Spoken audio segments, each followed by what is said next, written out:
እነሆ ዛሬ የምነግራችሁ ታሪክ ዝም ብሎ የጀብድ ጉዞ ብቻ አይደለም። በጦርነት በታመሰች ኢትዮጵያ ሰማይ ስር የተደበቀ የዓለምን የኃይል ሚዛን የሚቀይር የሺህ ዓመታት ሚስጥር እንጂ። ከወሎ ተነስቼ በአባይ ወንዝ ጥልቀት ውስጥ አልፌ አሁን ያለውበት በጮቄ ተራሮች ማህፀን ውስጥ በአንዱ እውነትን ልገልጥ ነው። በጀርባዬ በጆንያ ዝዬ የመጣሁት ያ ሚስጥራዊ ሳጥን የዓለምን ሀያላን መንግስታት በቢሊዮን የሚቆጠር ዶላር አውጥተው የሚፈልጉት ነው። ነገር ግን በምንም አይነት ቴክኖሎጂ ሊያገኙት ያልቻሉት የህይወት ኮድ መሆኑን አውቄያለሁ። በዚህ ቪዲዮ ውስጥ የምናያቸው በርካታ ነጥቦች አሉ። የዘረ ደሸታውያን ምስጢር እናያለን። እነዚህ ከኖህ ዘመን በፊት የነበሩት ጥበብን ይዘው በኢትዮጵያ ዋሻዎች ውስጥ የተሸሸጉት የጥበብ ጠባቂዎች አገኘዋቸው። እነርሱም ጋር አወጋሁም። የአባይ ውሃን ዳታ ተመለከትኩኝ። ናይል ወንዝ ዝም ብሎ ውሃን ሳይሆን ከከዋክብት የሚመጣን መረጃ ወደ ዓለም የሚያጓጉዝ ሊኩዊድ ኢንፎርሜሽን መሆኑን የሚያሳየው ሳይንሳዊ ትንታኔም እገልጥላችኋለሁ። የያዕቆብ መሰላልና ኳንተም ፊዚክስን በዚህ ተመለከትኩኝ። በዋሻው ውስጥ ነው ያለሁት። አባቶቻችን በሰማይ ከዋክብትና በሰው ልጅ ዲኤንኤ መካከል ያለው ትስስር እንዴት ቀመሩት መሰላችሁ? የአክሱም ጽዮን እውነተኛ ማንነትና ታቦቱ ከድንጋይ የተሰራ ጽላት ብቻም ሳይሆን ወደ ሌላ ልኬት ወይም ዳይሜንሽን የሚወስድ የከዋክብት በር ለመሆኑ የቀረበው አነጋጋሪ ማስረጃም። በዙሪያዬ ያሉት የጦርነት ፖለቲካ ይህንን ምስጢር ለመቅበር የተሸረበ ሴራ እንደሆነ አውቄያለሁ። እነሆ እስከ ፕሮግራሙ ፍጻሜ አብራችሁ ይስቆዩ። ይህንን ምስጢር በዋሻ ውስጥ የገጠመኝ ታምራትና ድንቅ ነገሮች ትሰማላችሁ። ላይክ በማድረግ ፕሮግራማችን ጀምሩ። የሾላው ዛፍ ስር የተደበቀው የድንጋይ በር ተዘግቷል። ያለሁት ከጮቄ ተራሮች አካባቢ ሆድቃ ውስጥ ነው። ድፍን ጨለማም እጄ እየተንቀጠቀጠ ከጆልያው ውስጥ አንድ ትልቅ የሰም ጧፍ አወጣሁና ክብሪቱን ስጭር የፈነጠቀው ቢጫ ብርሃን የዋሻውን አስፈሪ ገጽታ ገለጠው። ልክ ብርሃኑ ሲፈነጥቅ ከዋሻው ጣራ ላይ በሺዎች የሚቆጠሩ የሌሊት ወፎች በአንድ ጊዜ ተነሱም። ጩኸታቸው በውኑ የጆሮ ታምቡርን ይበሳል። ክንፋቸው የሚፈጥረው ነፋስ ጧፌን ሊያጠፋት ይታገላል። እንደምንም ተደናብሬ መሬት ላይ ተደፋው። ወፎቹ ተረጋግተው ወደ ጥልቁ ሲሄዱ አይኔ ከዋሻው ግድግዳ ጋር ተጋጭን። ድንጋጤ ወደ መደነቅ ተቀየረም። በሆኑ ግድግዳው ዝም ብሎ ድንጋይ አይደለም። ልክ እንደ አክሱም ሐውልት በረቀቀ ጥበብ እንደ ላሊበላ ውብና ታምራዊ የሚያስብሉ የኪነ ህንጻ አሻራዎች ያሉበት ነው። ውስብስብ በሆነ ቅርጻ ቅርጾች የተሞላ ነበረ። በሆኑ እኒህ ምልክቶች የት ነው ያየኋቸው? አእምሮዬን እጠይቀው ጀመረም። በሆኑ እኒህን ታምራትና ድንቅ ነገሮች ከዚህ ቀደም የሆነ ቦታ ላይ አይቻቸዋለሁ። አሁን ከአሚኪሙ ጋር በአንድ ቦታ በነበርንበት ጊዜ ያኔ ያረጀ ብራና መጽሐፍ ላይ ስለ ዘረ ደሸት የሚገልጹ አንድ ምዕራፍ ላይ ነበርም። ዘረ ደሸቶች ማለት ከኖህ በፊት የነበረን ጥበብ ይዘው ኢትዮጵያ ውስጥ የተደበቁ የሰው ልጅ ሲጠፋ ስልጣን መልሰው የሚገነቡ የጥበብ ዘሮች ማለት እንደሆነ አንብቤ ነበርም። በግድግዳው ላይ የተሰመሩት መስመሮች ዝም ብለው ጌጣጌጦች አይደሉም። የላይኛው መስመር የከዋክብትን አቀማመጥ የሚያሳይ ሲሆን ይሄ ማለት የኦሪዮንና የሲሪየስን እንቅስቃሴ በግልጽ የሚያሳይ ነበርም። ሁለተኛው የታችኛው መስመር የናይል ወንዝ አባይን ጠመዝማዛ መንገድ የሚያሳይ ነው። ሶስተኛው ሚስጥሩ ሁለት መስመሮች በአንድ ነጥብ ላይ ይገናኛሉ። እጅግ የሚገርማችሁና የሚደንቃችሁ ያ ነጥብ 3.14 የሚል የጂኦሜትሪ ምልክት አየሁበትም። ከዚህ ቀደም በተለያዩ ቦታዎች ከራስ ልጅን ጀምሮ እስከ ወሎ ተራሮች በማድረጉ ጉዞና እንቅስቃሴ እኔ ሚስጥራዊ ቁጥሮች ዛሬም ተከትለው የመጣው እዚህ ዋሻ ላይ ያገኘዋቸው። አሁን ገባኝ። እዛ በረሃ ላይ ያየሁት ያ ኮድ የኬክሮስና የኬንትሮስ መገኛ መስሎ ነበርም። ለካ ኮዱ ፋይ ብቻ ሳይሆን ሰማይና ምድር የሚገናኙበት የመግቢያ በር የሚያመለክት ቁልፍ ነው። ዋሻው የዘረ ደሸቶች ቤተ መዛግብት ላይብረሪ መሆኑ ጠረጠርኩኝ። ምክንያቱም የማያቸው ቅርጻ ቅርጾችና ምልክቶች ከዚህ ቀደም በጥንታውያኑ አባቶቻችን ተጽፈው የተቀመጡ የብራና መዛግብቶቻችን ላይ ያነበብኳቸውን ታሪኮች የሚያሳዩና የሚገልጡ መሆናቸው ነው። በሆኑ ወደ ዋሻው ጥልቀት በተጓዝኩ ቁጥር አየሩ እየከበደ መጣም። ኦክሲጅን እያለቀ ነው ማለት ነው። ሳምባዬ ሲወጠር ይሰማኛል። ያስኳት ጧፍ ጭሷ እየበዛ መጣም። ምክንያቱም የአየር እጥረት ተከሰተ ማለት ነው። መጨረሻም ፈው ዋለና ጠፋም። በድፍን ጨለማ ውስጥ በመሬት ስር ብቻዬን ቀረው። እዚህ ልሞት ነው እንዴ? እጅግ ተጨነቅኩም። በሆኑ እጅግ ተጨነቅኩም። የጦርነት ማዕትና መከራ እሳትን አልፌ የወታደሮችን ኬላ ጥሼ እዚህ ጉድጓድ ውስጥ ልቀር ነው? እዚሁ ልቀበር ነው? ተጨነቅኩ በጣም። በዚህ ጭንቀት ውስጥ እያለሁ ነበረ በጀርባዬ ያዘርኩት ጆንያ ሲሞቅ የተሰማኝ። ሙቀቱ እየጨመረ ሄደ። በውኑ ሳጥኑ ቶሎ አውርጄ ከፈትኩት። የማመን ያለማመን ጉዳይ። ሳጥኑ በውስጡ በያዘው የበረቅ ብርሃን ሰማያዊ ብርሃንን ማመንጨት ጀመረ። በውኑ ይህ ሳይንሳዊ ክስተትም ጭምር ነው? ሳጥኑ ወደ ተሰራበት ወይም ወደሚፈልገው ማግኔቲክ ፊልድ ሲጠጋም እንቅልፍ ላይ የነበሩት ኤሌክትሮኖች ይነቃሉ። የገባኝ ቆይቶ ነው። ሳጥኑ መብራት ብቻ አይደለም፣ እሱ ሕያው አካል ነው። ብርሃኑ መንገዱን አሳየኝ። መሞት የለብህም ተነስና ሂድ የሚል ትዕዛዝ ያስተላለፈ ያክል ተሰማኝ። በሆኑ ደስም አለኝ። ሳጥኑ እንደ ፋኖስ ይዤ ወደ ታች ወረድኩኝ፣ ወደ አንድ ሰፊ አዳራሽ። እዚህም ስደርስ እጅግ የሚያስደነግጥ ነገርን ተመለከትኩም። በሆኑ ሳጥኑን እንደ ፋኖስ ይዤ ወደ ታችኛው ክፍል ስወርድ ወደ አንድ ሰፊ አዳራሽ ስመለከት አንድ ነገር ቆሞ ተመለከትኩም። ፈራሁም፣ በሆኑ ደነገጥኩም። አንድ ጥንታዊ እጅግም የጥንት ልብስን የለበሱ መነኩሴ ነገር ነበሩ። እድሜያቸውን መገመት አልችልም። ነገር ግን ፊታቸው ላይ ያለው ሰላም ከምድር በላይ ካለው ጦርነት ጋር ይቃረናል። የለበሱት ካባ ከአክሱም ዘመን ነገስታት ልብስ ጋርና ከጥንታውያን የኦሪት ማንነትና የአለባበስ ስነ ስርዓት ጋር ተመሳሳይነት ያለው ነገር ተመልክቻለሁ። ደነገጥኩም፣ በሆኑ ፈራሁም። መንፈስም መሰሉኝ። ፍርሃቴን ለመቋቋም እየሞከርኩ ወደ እርሳቸው ለመጠጋት ሞከርኩም። እንኳን መጣ የኔ ልጅ፣ የያዝከው አደራ መንገድህን መርቶ እዚህ አድርሶሃል አሉኝ። ድምጻቸው የውሃ ድምጽ ይመስል ፍስስ እያለም። አባቴ እርሶ ማንኖት? ይህስ ቦታ ምንድነው? ጠየቅኩም። ትንፋሽ ቁርጥ ቁርጥ እያለም። እኛማ ጥበቃ ነን። ዓለም ሲያብድ እኛ ዝም ብለን የምንታዘብ የዘረደሸት ጠባቂዎች። ይህ ቦታ የተራራው ማህፀን ነው። ኢትዮጵያ ስትፈጠር የተተከለ ምሰሶ ነው።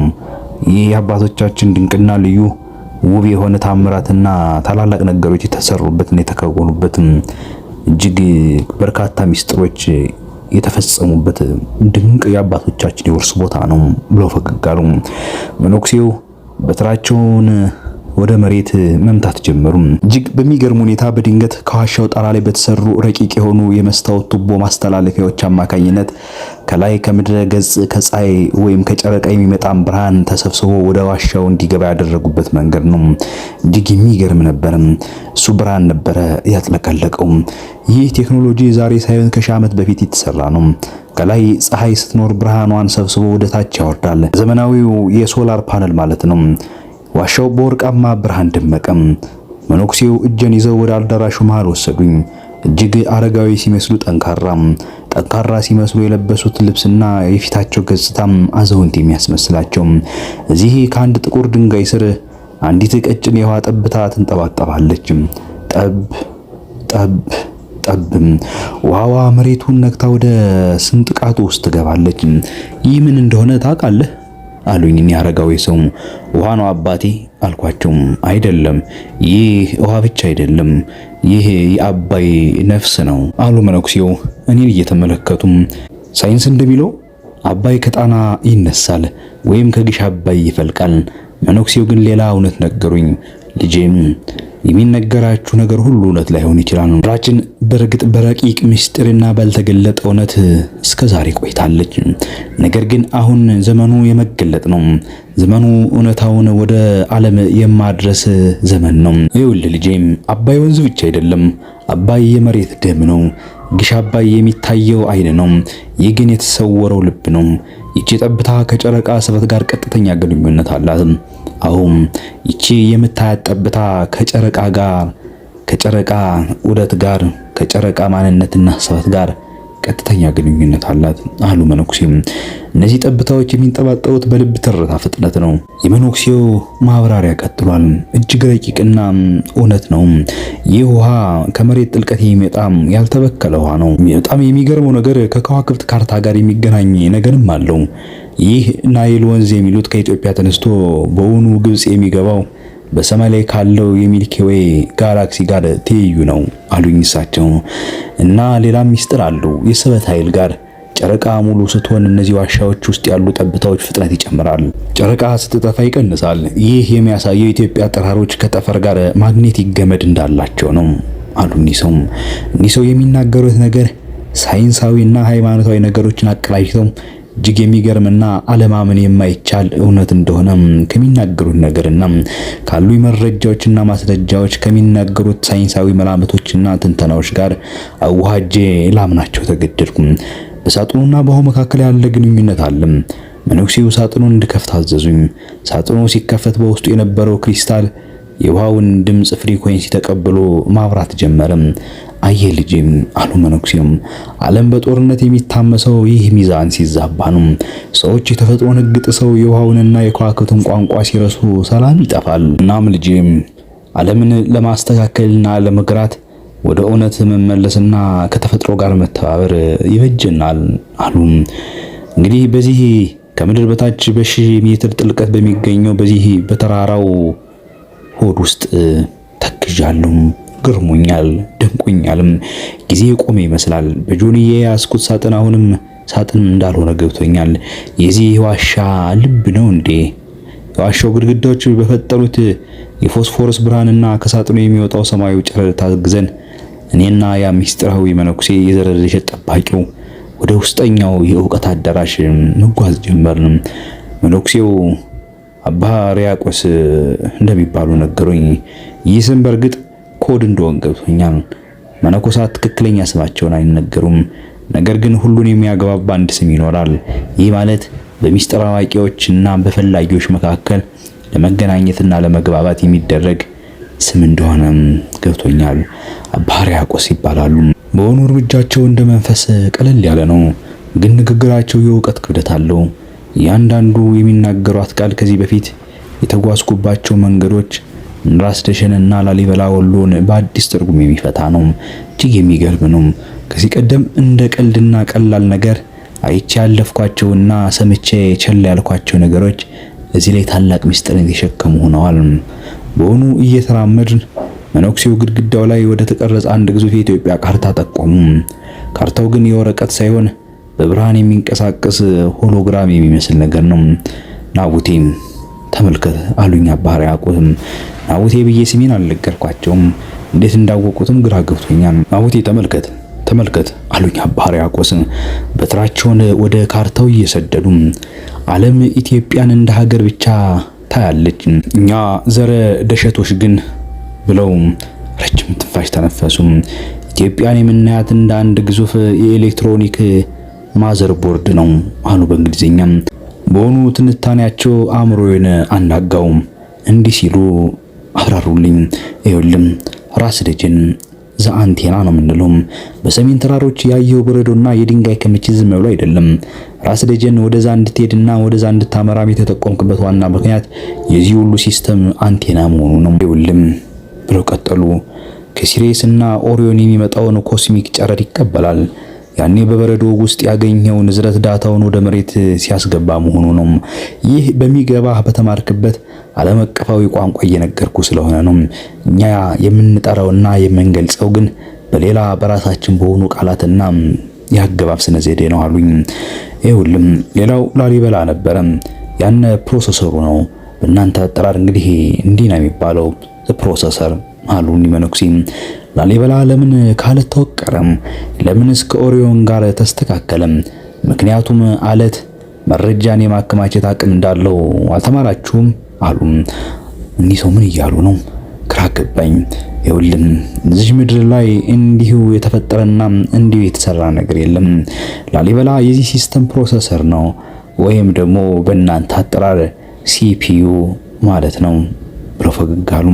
ከራስ ደጀን የተቀበልከውን ኃይል ወደ ኮድ ይቀይረዋል። እነዛ 11 አብያተ ክርስቲያናት 11 የዳታ ማቀናበሪያ ጣቢያዎች ናቸው። ግራ ገባኝ። ምን አይነት ሚስጥር እየነገሩኝ ነው? ሌላ እንቆቅልሽና ያልተፈታም በኔ በዘመናዊው አጠራርና በተማርናቸው የቴክኖሎጂ ቋንቋዎች ያወሩኛል። ነገር ግን ግራ የሚያጋቡም ድፍንፍን ያሉ ነገር ግን እውነትነታቸው የሚያጋድል ሚስጥር እኒህ አባት እየነገሩኝ ነው። ሌላው ወሎ ወደዛው ሐይቅ አካባቢ፣ ይህ ደግሞ አሁን በእናንተው አጠራር ትራንስሚሽን ላይን ነው። በወሎ አልፈህ ስትመጣ የተሰማ እንግዳ ስሜት በሌላ ላይኑ ዋና መስመር ላይ ስለነበርክ ነው።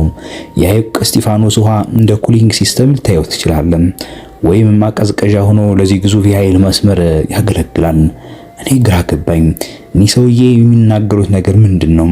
በሆኑ የሆነ ሚስጥርን እየነገሩኝና ራሴን እንድገልጠው እየገፋፉኝ እንደሆነ ቴክኖሎጂካዊ ቋንቋዎችን እየተጠቀሙ እኒህን የሚገርምና የሚደንቅ ትንታኔዎችን እኔ እየፈለኩ አእምሮዬ ላይ ጥያቄ እየጠየቅኩና በራሴ ፍለጋና እውነት እንድገልጣቸው ሚስጥራዊ የሆኑ ኮዶችን እየነገሩኝ እንደሆነ ጠርጥሬያለሁ። ሌላው አሁን ያለንበት ነው። አሁን ከተራራው ማህፀን ውስጥ ነው ያለን። ዘ ፓወር ኦፍ ሶርስ ማለት ነው። ያ ማለት እንግዲህ አሁን የቆምክበት ቦታ ባትሪ መሆኑ ነው። በአንተው አጠራር አሁን ያለንበት ይህ ባትሪው ነው። ይኸውልህ ባትሪው ነው። እዚህ የሚፈልቀው ውሃ አባይ ነው፣ ዝም ብሎ እችቶ አይደለም አሉኒም ታላቅ መነኩሴ። እሱ በእናንተው አጠራር ሊኩዊድ ኢንፎርሜሽን ነው። ምን ማለት ነው አባቴ ጠየኳቸው። ኃይሉን አከማችቶ ወደ ዓለም የሚረጨው እዚሁ ነው። ተፈጥሮ ውስብስብ ናት። ዓለም ያልደረሰባት ሚስጥራዊና እጅግ ረቂቅ የሆነ እውነት እንደተሸከመች ነው። አየህ፣ ለዚህ ነው ብዙ የማይገቡ ያልገቡ ወደፊት የሚገቡ በርካታ ረቂቅና ድንቅ የዓለም አሰራርና የምድራችን እጅግ ሚስጥራዊና ውስብስብ ማንነት አለም አሉ አባ ሕርያቆስም። በእውኑ እኔ እየፈለግኩት ያለው ነገር አልገባኝም። በእውኑ እዚህም የመጣሁበት ሚስጥር በግልጽ አልተገለጸልኝም።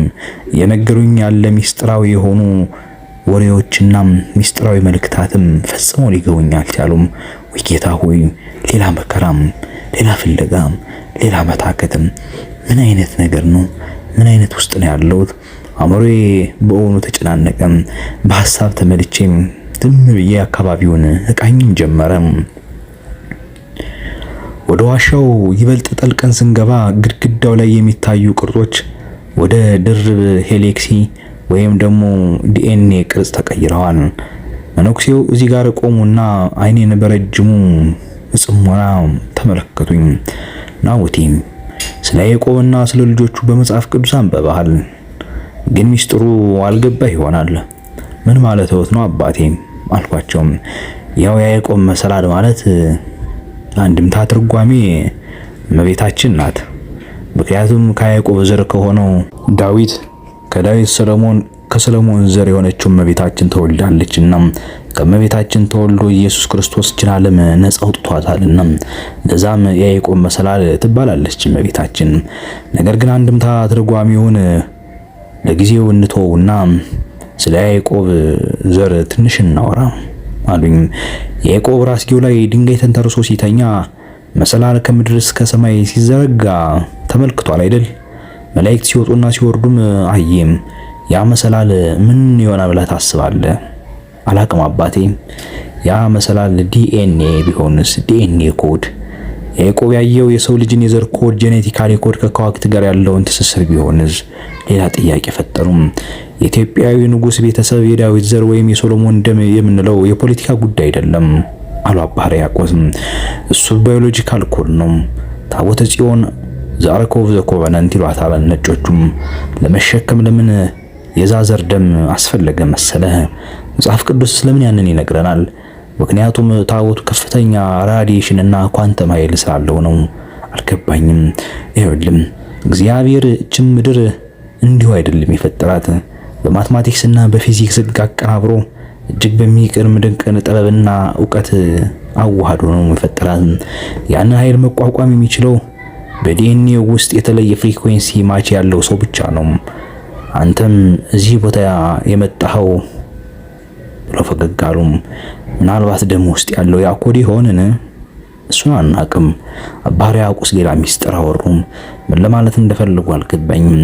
በሆኑ ሚስጥርን በሚስጥር እየሸሸጉ ሌላ ታምርና ድንቅ ነገሮችን ለማሳየት ወደ ሌላው ክፍል ሄዱም።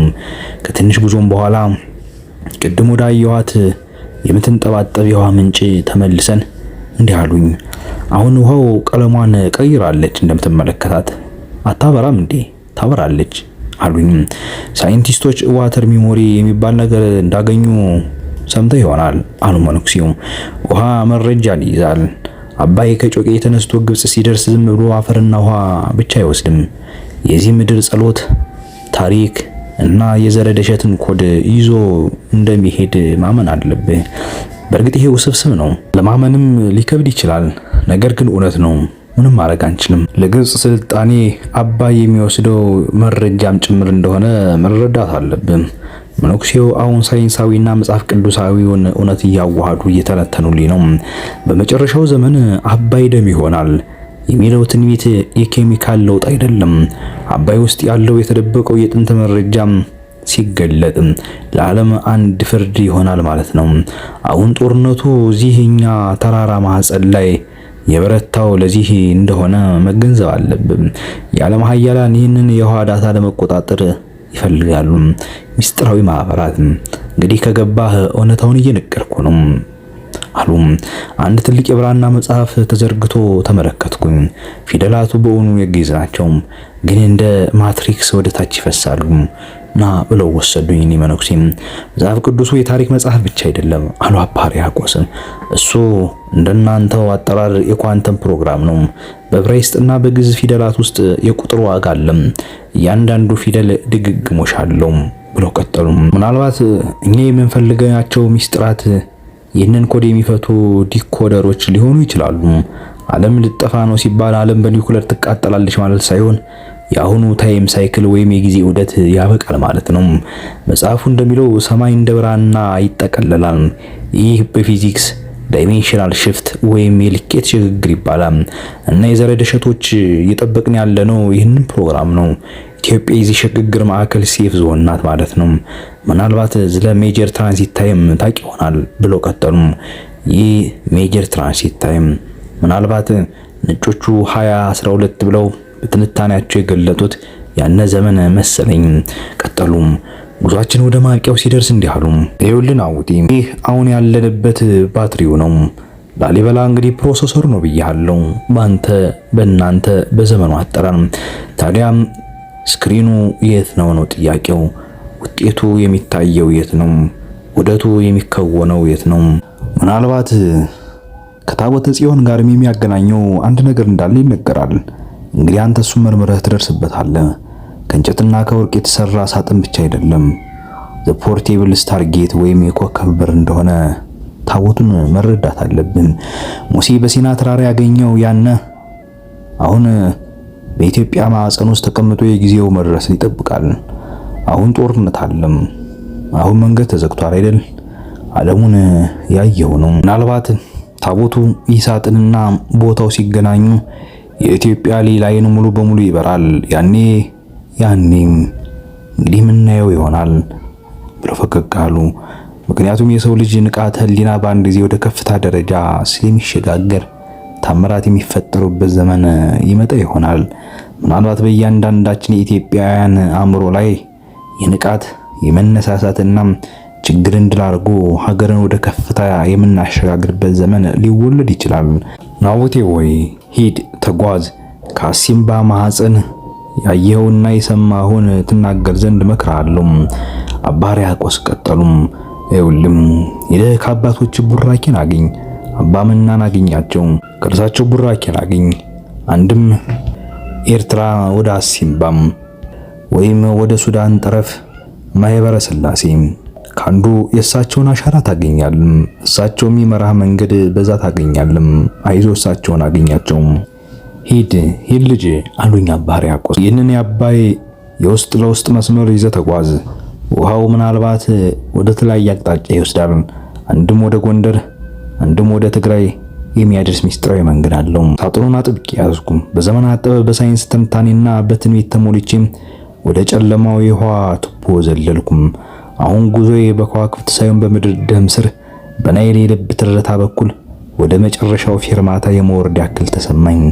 ነገር ግን ቀድሜ አባ መናን የማዕድኑን ካርታ ሀሪታት ቱታኒንና ሌሎች ሚስጥራዊ የሆኑ ውስብስብ ነገሮችን ሊፈቱልኝ የሚችሉ የመጨረሻው ሰው እንደሆነ ስላመንኩ ኦ አባ መና ሆይ ወደ እርሶ እየመጣው ነውና ተቀበሉኝ የሚል ጉዞዬን ቀጠልኩኝ። በእውኑ ውድ አድማጭና ተከታታዮች ይህ የኔ የናቡቴ እውነተኛ ገጠመኝና መንገዴ ነው። ይህም መንገዴን በርካታ መንገዶችና ሚስጥራትን የሚፈታ እጅግ ታምራትና ድንቅ የሆኑ እውነቶችን እየገለጥኩላችሁ እገኛለሁ።